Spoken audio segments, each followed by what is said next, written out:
kasih Anda masih bersama kami dalam IDX Second Session Closing. Dan pemirsa, ini sudah cukup banyak pertanyaan yang Anda ajukan begitu ya melalui line WhatsApp interaktif kami. Tapi nanti kita akan coba ulas bersama. Kembali saya akan diskusi dengan Bapak Kiswoyo Adijo, Head of Investment, Reswara Gian Investa. Pak Kiswoyo, ini menyambung pembicaraan tadi begitu ya. Ini ada satu hal juga yang tadi sudah kami sampaikan. Sebelumnya ada pemulihan harga minyak dunia. Nah ini apakah kemudian bisa menjadi sentimen yang positif juga atau justru hanya kepada sektor tertentu saja? Sebenarnya minyak dunia ini adalah karena ketika mulai kebutuhan dunia untuk di salah satu menggerakkan ekonomi pabrik-pabrik dan sebagainya. Nah inilah harga mulai bergerak. Sebetulnya kuncinya di situ. Jadi kalau kemarin itu kenapa hanya bisnis ya kan? Kita tahu bahwa ekonomi yang lagi di lockdown semua kebutuhan istilahnya minyak bumi bergerak, harga turun, pasokannya kan tetap melimpah. Nah kalau sekarang ketika ekonomi sudah mulai pulih, ya mulai ekonomi Cina yang pemakan minyak terbesar di dunia ini sudah mulai pulih, nah itu mereka nanti harga naik. Sebenarnya adalah minyak itu adalah tanda bahwa pemakaian atau kebutuhan minyak oil sudah mulai gede, jadi makanya harganya naik sebetulnya gitu.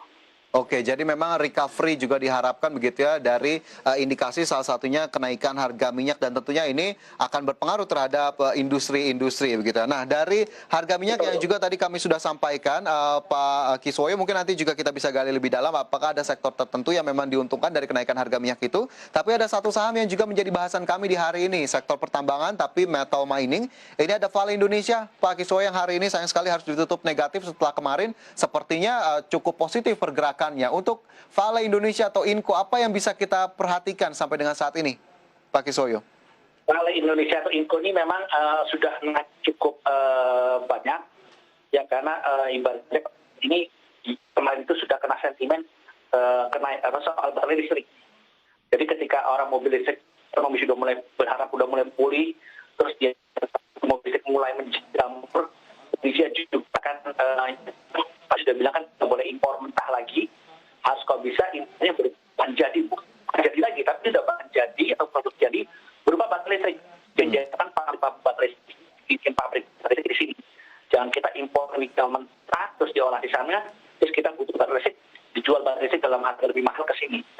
Itu yang tidak diinginkan. Makanya ini pendorongnya adalah kebutuhan baterai listrik kita akan membesar karena pabrik sudah mulai bangun di Indonesia gitu. Ya. Dari salah satu ini gitu. Oke, jadi memang masih seputar pengembangan baterai dan juga kendaraan listrik. Nanti saya juga tanyakan adakah rekomendasi untuk Inco, Pak Kiswoyo, tapi ini sudah ada penelpon yang masuk. Halo, selamat sore. Selamat sore, Pak Fajar. Iya, selamat sore, Pak Kiswoyo. Dengan siapa di mana, Pak? Giantoro Bandung, Pak. Oh, silakan Pak Giantoro. Iya, Pak Kiswoyo, saya mohon diberitahu analisa dari saham Antam. Aisyah. Sorry Pak, yang kedua apa Pak? Aisyah ya Pak? Iya, Aisyah Pak. Oke. Bumi ya. sama WSBP Pak. Oke, Bumi dan WSBP. Iya, support dan resisten seminggu ke depan aja Pak. Oke, siap ya. Pak Giantoro. Terima kasih Pak Fajar, terima kasih Pak Kiswoyo, selamat sore. Sore, terima kasih banyak Pak Giantoro sudah bergabung bersama kami. Hari ini 4 saham ditanyakan, nanti kita akan coba ulas. Tapi saya lanjutkan terlebih dahulu Pak Kiswoyo. Tadi kita tertahan di Vale Indonesia atau Inco. Melihat pergerakan harganya sendiri, adakah kemudian saran yang bisa diberikan atau analisis tersendiri? Inco, kalau saya lihat ini ya, hari ini ditutup turun 1,14%. Ya, tutup di 6.500. Ya, sebetulnya sih tadi sempat ada itu 6.000. Nah itu sebetulnya resistennya memang saat ini 6.500 ini juga level support. Kalau sampai dia bertahan ke bawah lagi ada level 6.000. Jadi sebetulnya kalau besok dia nggak turun di bawah 6.500 ya masih bisa naik. Tapi kalau turun dia bisa turun sampai 6.000 lagi. Tapi akui memang sentimen baru ini masih banget. Dan Inco ini adalah salah satu produsen di Indonesia yang paling efisien dan paling terintegrasi. Lokasi tambangnya di satu tempat besar, punya pembangkit listrik sendiri, tenaga air, terus punya smelter sendiri di situ. Jadi listriknya sudah dipasok sendiri, tidak bergantung sama PLN. Kalau nggak salah dia juga dekat wilayah dengan pelabuhan, sehingga untuk ekspor impor itu sangat dekat atau mengeluarkan barang menjual barang dekat. Jadi memang ini perusahaan nikel yang paling terintegrasi dan paling efisien di Indonesia. Jadi memang ini perusahaan unggulan lah kalau saya boleh bilang. Oke, jadi bisa diakumulasi atau tidak ini Pak untuk Inco? Ya tunggu koreksi dulu ya, karena saya lihat ini kan koreksinya masih bisa turun lagi ya. Kalau saya lihat kan baru hari ini koreksi, coba bentar saya lihat dulu baru hari ini koreksi. Ya kalau ada koreksi tadi saya bilang sampai 6 ribuan sih sebetulnya, bisa sampai 6 ribuan. Oke, 6 ribuan begitu ya, masih bisa diperhatikan begitu ya, sepertinya masih ada koreksi lebih lanjut tadi menurut Pak Kiswoyo. Mungkin Anda juga pemirsa memperhatikan saham Inco begitu ya, mungkin jadi salah satu portofolio investasi Anda. Sementara itu dari Inco, Pak Kiswoyo, kita bergeser ke saham lainnya. Tadi ditanyakan oleh Pak Giantoro, ini sepertinya masih satu tipe. Pak Kiswoyo, ada Antam yang juga ditanyakan, support dan resisten terdekat terutama dalam 1 minggu. Analisisnya seperti apa? Silakan Pak. Kalau Antam ini supportnya jauh ya, ada di level 2000, terus sekarang udah posisi 2600. Ini kalau saya lihat resistennya, waduh, ya mati. 5 tahun terakhir juga dia tertinggi di 2600. Ya, ini hari ini sepertinya cukup stagnan saja di 2600 setelah kemarin menguat signifikan begitu dalam beberapa hari terakhir. Ya, ini saya lihat sih cukup tinggi ya, dia sebetulnya ya resistennya kalau selain 2000 lah, resisten berikutnya adalah di level 2400 sih saya lihat ya. 2400 2500 lah jadi supportnya. Kalau dia turun di bawah itu jadi bisa balik lagi ke arah 2000. Kalau kita bicara high-nya ya mungkin dia bisa ke arah 3000. Cuma kok saya nggak tahu nih sentimennya masih kuat nggak ya untuk Antam ya sebetulnya gitu. Oke. Jadi dalam 1 minggu ke depan masih belum terlalu jauh ya Pak Kiswoyo? Masih belum terlalu jauh sih kayaknya dia. Oke, itu tadi support dan resisten terdekat, begitu ya, tadi support terutama di 2400 hingga 2500 Pak Giantoro untuk Antam. Sementara itu dari Antam, kita bergeser ke saham lainnya yang juga ditanyakan, ada Aisyah ternyata masuk dalam pertanyaan Pak Giantoro, Pak Kiswoyo. Bagaimana untuk Aisyah sejauh ini? Aisyah ini memang 1 minggu terakhir turun, ini karena memang dia sudah sempat naik tinggi ya, dari itu sempat ada high-nya di 450-500-an, jadi memang ini kalau dia tembus di bawah 350 sih dia bisa ke arah 300. Jadi memang ini kemarin lagi koreksi cukup dalam ya. Tapi kalau belum masuk sih saya rasa tunggu level 300-an ya baru bisa sana ya kalau saya lihat, karena ini memang perusahaannya habis bayar utang dengan cara di cut loss. Jadi artinya pemegang obligasi dibayar tapi hanya 25%. Jadi otomatis utang dia berkurang drastis. Jadi sekarang dia hanya mengandalkan bisnis snacknya aja sama bihunnya. Yang andalan dia bisnis berasnya kan sudah dilikuidasi. Ya. Ya kalau dilihat dari situ sih harusnya harga wajar dia harusnya ke arah 500 sampai 600 itu masih bisa. Cuma ya kalau itu mungkin harus simpen antara tahun ini sampai tahun depan. Mungkin bisa lah level 500-600 bisa. Jadi nanti kalau mau lihat ada koreksi dalam di bawah 350 bolehlah untuk membeli sih sebetulnya. Oke, tapi jika harus disimpan ya, modelnya harus agak disimpan gitu. Oke, jadi masih ada potensi yang bisa dilihat ternyata ya dari Aisyah, meskipun hari ini dan beberapa hari terakhir mencatatkan koreksi, dan tentunya tadi hal-hal fundamental juga perlu menjadi perhatian sepertinya untuk Anda pemirsa dari Aisyah. Kemudian Pak Giantoro juga menanyakan saham yang ketiga, Pak Kiswoyo, ada Bumi yang juga ditanyakan. Nah ini sektornya juga jika kita lihat apakah memang masih cukup menarik sejauh ini dari batubara dan juga buminya sendiri? Bumi high-nya hari ini sempat sampai 881 ya, terus turun gitu di 78. Ya ini sebetulnya Bumi yang diwaspadai adalah kalau sampai dia turun di bawah 70, dia bisa ke 60 lalu ke 50. Ini memang saham sejuta umat, ini tebal banget kita offernya juga. Karena dulu pernah menjadi saham sejuta umat dan makanya pengikutnya banyak, sehingga kalau dia bergejolak memang cukup banyak yang melakukan aksi profit taking juga, tapi masih banyak juga orang yang suka trader, jadi memang harus bermain cepat ya kalau saya lihat di Bumi gitu loh. Oke, harus bermain cepat jika di Bumi. Jika sudah punya mungkin ada yang bisa disarankan? Ya kalau sudah punya, kalau misalnya Bumi terlalu tinggi ya harus berani average down, sampai turun lagi harus berani cut loss gitu loh. Karena ini memang sahamnya fluktuasinya tinggi banget saya lihat gitu loh.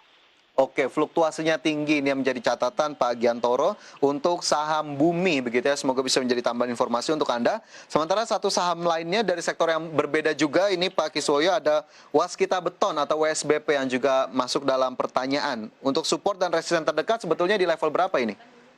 Waduh, SBP udah naik tinggi ya. Ini saya sebetulnya kalau saham-saham begini tuh saya kurang suka karena terlalu tinggi ya. Karena, aduh, kalau lihat supportnya sih ya dia ada di level 300 ya, yang terdekat ya. Kalau lihat resisten dia ada di sekitar 320 dan dekat paling tadi 336. Ya 340 sampai 350 lah, di situ ada tahanan. Tadi kan high juga hanya mencapai 336 kan. Kalau dia nggak bisa naik di atas 350 ya dia akan turun lagi sih sebetulnya.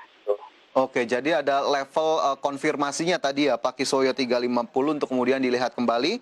Waskita Beton Precast hari ini naik 3,25% ke level Rp318 per saham. Itu tadi 4 saham langsung diulas oleh Pak Kiswoyo untuk Pak Giantoro di Bandung. Semoga bisa menjawab pertanyaan dari Anda. Sementara itu ada pertanyaan juga yang masuk Pak Kiswoyo, ini langsung saja saya bacakan. Selamat sore, dengan Ana di Cibubur yang menanyakan saham Wika sudah punya di 2445, apa yang harus saya lakukan? Kemudian jika ingin masuk Unilever dan BBCA, better di berapa? Terima kasih. Kita ke Wika terlebih dahulu Pak Kiswoyo, sudah punya di 2445. 2445 itu berarti ya. Udah punya lama ya, tahun kemarin punya tuh. Ya kalau itu tungguin aja ya, karena sebetulnya dia trennya masih naik sih sebetulnya. Sentimennya masih ada untuk naik, jadi harusnya dia bisa ke arah 2.500 ini, kalau dia naik terus ya. Hari ini sempat 2270, bisa sampai 2.500, jadi tungguin aja sih sebetulnya.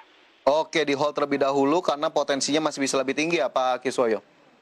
Iya. Saham sektor konstruksi tapi apakah cukup menarik di tahun ini? Nah, ini memang jadi semacam masih ujian bagi mereka. Kalau benar COVID bahwa vaksinnya ini berhasil berjalan sempurna, karena Pak Jokowi kan berharap dalam setahun ini sudah selesai semua, ya harusnya ini konstruksi salah satu yang akan pulih. Tapi kan sahamnya berdua nih ceritanya. Sehingga nanti yang mungkin yang kita sell and news, viral rumor, sell and news. Jadi sekarang rumornya adalah COVID sudah mulai berakhir, karena vaksinasi kan sudah mulai akan coba dilakukan tanggal 13. Kalau keinginan Pak Jokowi terpenuhi dalam 1 tahun sudah bisa divaksin, ya mungkin ini akan sudah mencapai harga tertinggi juga di saham-saham konstruksi, karena sekarang udah naik duluan dia. Gitu loh. Termasuk juga sentimen sovereign wealth fund, Pak Kiswoyo. Sentimen apa? Sovereign wealth fund, lembaga pengelola investasi yang juga kemarin akhirnya menjadi driver utama dari saham-saham konstruksi. Apakah kemudian hal itu juga bisa dilihat? Ini sudah berjalan. Kalau saya lihat bukannya tapi sudah berjalan. Jadi artinya nanti ketika sudah terjadi confirm, ya yang akan news gitu. Oke. Baik, itu mungkin bisa menjadi tambahan juga untuk Ibu Ana di Cibubur tadi menanyakan saham Wika begitu ya, yang sudah punya di 2445. Sementara 2 saham lainnya, ini adalah big caps sektor consumer, salah satunya ada Unilever, Pak Kiswoyo, yang ditanyakan adalah jika ingin masuk, better di harga berapa ini? Unilever ini memang unggulan, jadi dia konsumer yang nggak ada matinya, seperti sampai ada angka di bawah 7.000 itu boleh beli. Jadi nggak usah khawatir kalau di bawah angka 7.000 itu cukup menarik untuk dibeli. Jadi ini saham yang nggak ada matinya lah, ibaratnya produk dia laku terus. Udah, memang sahamnya sudah mulai kalau lihat dari kinerjanya itu dia sudah mulai stagnan, karena memang dia sudah growth mature sekali ya Pak ya? Menjadi market leader. Iya, karena semua merknya sudah menjadi market leader dan dia sudah nggak bisa bergerak lagi. Karena di luar negeri, Unilever Malaysia ada, Unilever Singapura ada, Unilever Australia ada sendiri. Jadi memang dia sudah menjadi market leader dari semua, nyaris menjadi semua produk-produk dia. Sudah dia nggak bisa gerak lagi, dia hanya bisa maintenance gitu. Jadi memang sebetulnya dia ini perusahaan tahan banting lah. Gitu. Jadi nggak usah khawatir ngomong kasarnya, perusahaannya akan bangkrut, nggak mungkin. Sangat-sangat tidak mungkin, karena utang dia juga kecil, dividen dia juga gede, jadi artinya dia setiap kali net profit itu dalam setahun itu akan dibagikan langsung 100%. Dan ROE dia adalah satu-satunya perusahaan di IDX yang ROE-nya bisa bertahan di atas level 100% selama lebih dari 5 tahun. Jadi ini menunjukkan memang dia perusahaannya solid. Gitu loh. Oke. Dengan hal-hal tersebut, akhirnya adakah target price terdekat juga untuk Unilever atau mungkin dalam jangka panjang?